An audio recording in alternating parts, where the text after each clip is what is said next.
ಅದ್ಭುತ ನಡಿಗೆ ನ್ಯೂಸ್ಗೆ ಸ್ವಾಗತ. ವಾರ್ತೆಗಳ ಮುಖ್ಯಾಂಶಗಳು. ಗಂಗಾವತಿಯಲ್ಲಿ ಶ್ರದ್ಧಾಭಕ್ತಿಯಿಂದ ಜರುಗಿದ ಶ್ರೀ ಕೊಟ್ಟೂರೇಶ್ವರ ಶಿವಯೋಗಿಗಳ 105ನೇ ಸ್ಮರಣೋತ್ಸವ ಹಾಗೂ ಶರಣ ಸಂಸ್ಕೃತಿ ಮಂಗಳೋತ್ಸವ. ಭತ್ತದ ಕಣಜದ ಮಣ್ಣಿನಲ್ಲಿ ಅಪಾರ ಆಧ್ಯಾತ್ಮಿಕ ಶಕ್ತಿಯಿದೆ. ಜಗದ್ಗುರು ಶ್ರೀ ಫಕೀರದಿಂಗಾಲೇಶ್ವರ ಮಹಾಸ್ವಾಮಿಗಳು.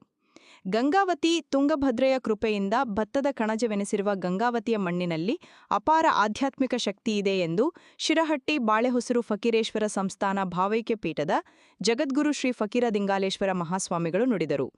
ನಗರದ ಕಲ್ಮಠ ಪುರಾಣ ಮಂಟಪದಲ್ಲಿ ಗುರುವಾರದಂದು ಆಯೋಜಿಸಲಾಗಿದ್ದ ಶ್ರೀ ಕೊಟ್ಟೂರೇಶ್ವರ ಮಹಾಶಿವಯೋಗಿಗಳವರ 105ನೇ ಸ್ಮರಣೋತ್ಸವ ಹಾಗೂ ಶ್ರೀ ಚೆನ್ನಬಸವ ಶಿವಯೋಗಿಗಳವರ ಪುರಾಣ ಪ್ರವಚನ ಹಾಗೂ ಶರಣ ಸಂಸ್ಕೃತಿ ಮಂಗಳೋತ್ಸವದ ಧಾರ್ಮಿಕ ಸಮಾರಂಭದ ದಿವ್ಯ ಸಾನ್ನಿಧ್ಯ ವಹಿಸಿ ಅವರು ಆಶೀರ್ವಚನ ನೀಡಿದರು.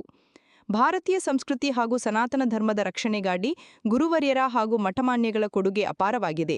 ವಿಶೇಷವಾದಿ ವೀರಶೈವ ಲಿಂಗಾಯತ ಸಮಾಜಕ್ಕೆ ಕಾವಿ ಹಾಗೂ ರುದ್ರಾಕ್ಷಿಯನ್ನು ಕಲ್ಪಿಸಿದ ಕೀರ್ತಿ ಶ್ರೀ ಹಾನಗಲ್ ಕುಮಾರೇಶ್ವರ ಮಹಾಸ್ವಾಮಿಗಳಿಗೆ ಸಲ್ಲುತ್ತದೆ. ಅಂದಿನಿಂದ ಇಂದಿನವರೆಗೆ ಮಠಗಳ ಪರಂಪರೆ ತ್ರಿವಿಧ ದಾಸೋಹದ ಮೂಲಕ ಸಮಾಜಕ್ಕೆ ಶ್ರೇಷ್ಠ ಸೇವೆಯನ್ನು ಸಲ್ಲಿಸುತ್ತಾ ಬಂದಿದೆ ಎಂಬುದಕ್ಕೆ ಗಂಗಾವತಿಯ ಕಲ್ಮಠದ ಪರಂಪರೆ ಸಾಕ್ಷಿಯಾಗಿದೆ ಎಂದು ಶ್ರೀಗಳು ಬಣ್ಣಿಸಿದರು. ವಿವಿಧ ಮಠಾಧೀಶರ ಉಪಸ್ಥಿತಿ.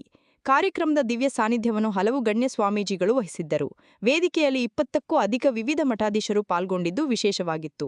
ಹಿರಿಯ ನಾಗಾವಿ ಸಂಸ್ಥಾನ ಮಠ, ಕಮತಗಿ, ಕೋಟೆಕಲ್ ಗಚ್ಚಿನ ಮಠ, ಅಮೀನುಗಡ ಅಕ್ಕಲಕೋಟೆ ಸೇರಿದಂತೆ ಅನೇಕ ಪೂಜ್ಯರು ಉಪಸ್ಥಿತರಿದ್ದು ಕಾರ್ಯಕ್ರಮಕ್ಕೆ ಮೆರುಗು ತಂದರು.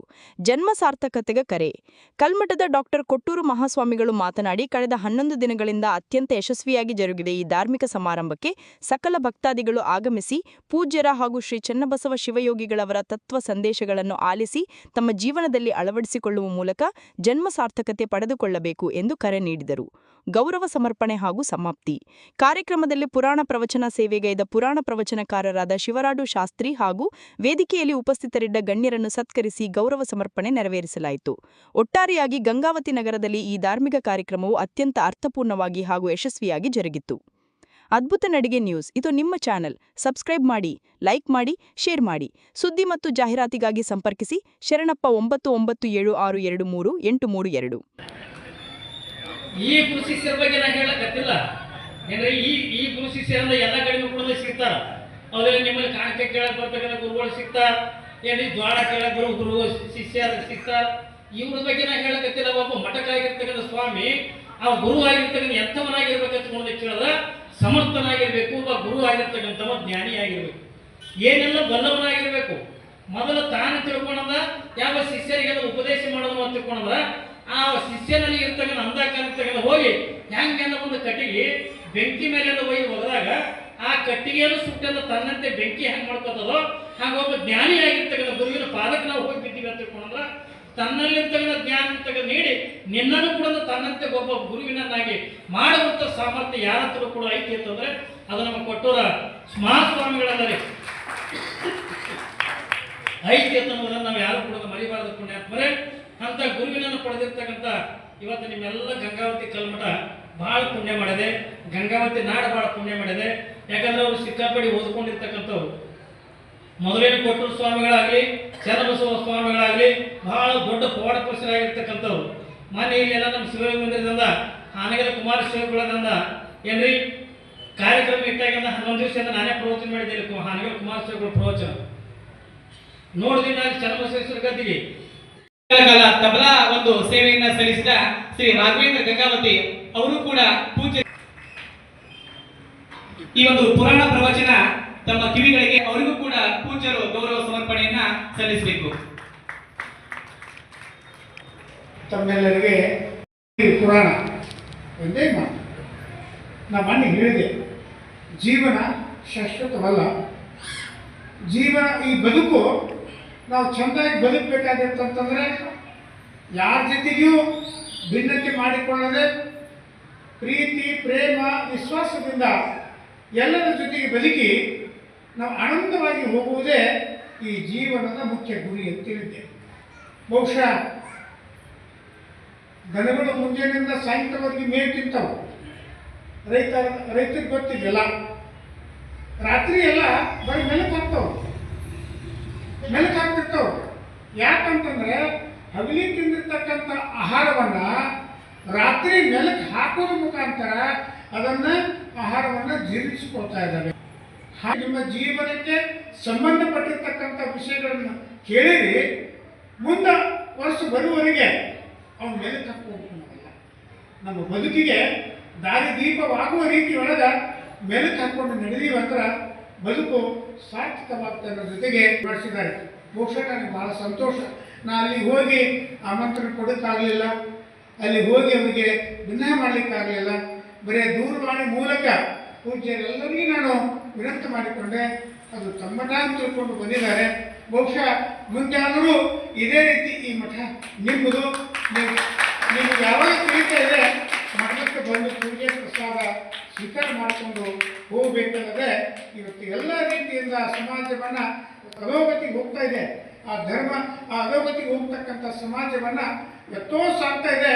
ಬಹುಶಃ ಅದನ್ನು ತಿದ್ದುವಂಥ ವ್ಯಕ್ತಿಗಳು ಏನಾಗೈತಿ, ಭಕ್ತರು ಆ ರೀತಿ ಒಳಗೆ ವಿಚಾರಕ್ಕೆ ಒಳಪಟ್ಟು ಧರ್ಮ, ಯಾಕಂದ್ರೆ ಒಂದು ಕೈ ಚಪ್ಪಳೆ ಬರೆದ್ರೆ ಆಗುವುದಿಲ್ಲ, ಎರಡು ಕೈ ಜೋಡಿಸಿದಾಗ ಗುರುಗಳು, ಭಕ್ತರು, ಸಮಾಜ ಮತ್ತು ಮಠಗಳು ಇವೆಲ್ಲವೂ ಏನದೆ ಅಂತಂದರೆ ಒಂದಾಗಿ ಹೋಗಿ ಒಂದೇ ವಿಚಾರ ನಡೆದಂತಂದ್ರೆ ಸಮಾಜ ಮುಗಿಸ್ತೇನೆ. ಹಣಗಲ್ ಕುಮಾರಸ್ವಾಮಿಗಳು ಇವತ್ತು ಅಖಿಲ ಭಾರತ ವೀರಶೈವ ಮಹಾಸಭೆಯನ್ನು, ಶಿವಯೋಗಿ ಮಂದಿರವನ್ನು ಕಟ್ಟಲಿಲ್ಲ ಅಂತಂದರೆ ನಮ್ಮ ಕಾಯಿಗೊಟ್ಟಿಯನ್ನು ಕಾಣಲಿಕ್ಕಾಗ್ತಿದ್ದಿಲ್ಲ, ವಿಭೂತಿ ಭಸ್ಮ ರುದ್ರಾಕ್ಷಿಯನ್ನು ನೋಡಲಿಕ್ಕಾಗ್ತಿದ್ದಿಲ್ಲ.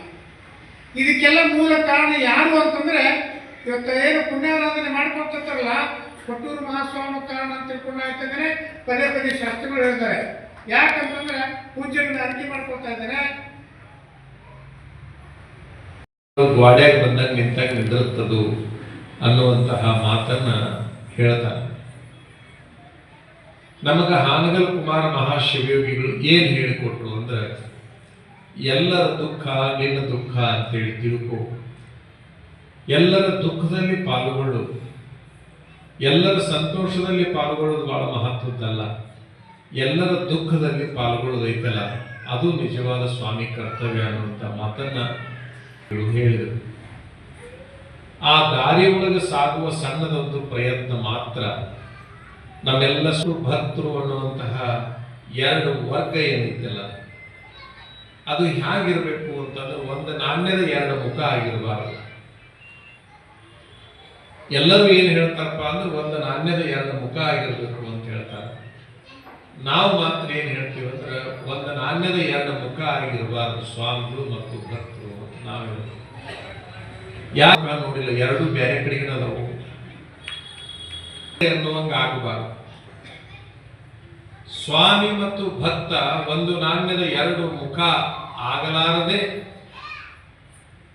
ಒಂದು ಹಳಿ ಅಂತ ಏನಿರ್ತೈತಲ್ಲ ರೈಲ್ವೆದ್ದು, ಅದರೊಳಗಿನ ಎರಡು ಏನದಾವಲ್ಲ ಹಳಿಗಳು, ಆ ಎರಡು ಹಳಿಯಂತೆ ಸ್ವಾಮಿ ಭಕ್ತರು ಹೋಗ್ಬೇಕು ಅನ್ನುವಂಥದ್ದು ನಮ್ಮ ವಿಚಾರ. ಗಾಡಿ ಓಡಲ್ಲ, ಆ ಹಳಿ ಸ್ವಲ್ಪ ಅಗಲಿದ್ರೂ ಗಾಡಿ ಓಡಲ್ಲ. ಒಂದಿಲ್ಲ ಒಂದು ಇಂಚ್ ಈ ಕಡೆನೂ ಸರಿಯಂಗಿಲ್ಲ, ಸಮವಾಗಿ ಎರಡು ಹಳಿಗಳಿದ್ದಾಗ ಮಾತ್ರ ಆ ರೈಲ್ವೆ ಹೆಂಗೆ ಓಡತೈತಲ್ಲ ಹಂಗ ಈ ರೈಲ್ವೆ ಓಡಬೇಕಾಗಿತ್ತು ಅಂತಂದ್ರೆ ಭಕ್ತ ಮತ್ತು ಸ್ವಾಮಿ ಅನ್ನುವಂಥ ಎರಡು ಹಳಿಗಳು ಸಮವಾಗಿದ್ದಾಗ ಮಾತ್ರ ಅದು ಚಂದ ಓಡಲಿಕ್ಕೆ ಸಾಧ್ಯ ಐತಿ ಅಂತಕ್ಕಂಥದ್ದು ನಮ್ಮ ಭಾವನೆ. ಪರಿಸ್ಥಿತಿ ಒಳಗೆ ಏನಾಗೈತಪ್ಪ ಅಂದ್ರೆ ಎಲ್ಲಿ ಬೇಕಾದ್ರೆ ಹಳಿ ರಿಪೇರಿ ಬಂದ ಏನಾಗೈತಿ, ಹಳಿ ಆ ಕಡೆ ನೋಡಿದ್ರು ಆ ಕಡೆ ರಿಪೇರಿಗೆನ ಬಂದೈತಿ. ನಿಮ್ಗೆಲ್ಲ ಗೊತ್ತಲ್ಲ, ಆ ರೈಲ್ವೆ ಹಳಿ ಆಡ್ತಾನೆ ಇರ್ತಾರ ಯಾರು, ಆ ರೈಲ್ವೆ ಹಳಿ ಏನಿರ್ತಲ್ಲ ಅದರ ರಿಪೇರಿ ಮಾಡ್ತಕ್ಕಂಥವ್ರು ನಿರಂತರ ಚೆಕ್ ಮಾಡ್ತಾನೆ ಇರ್ತಾರೆ.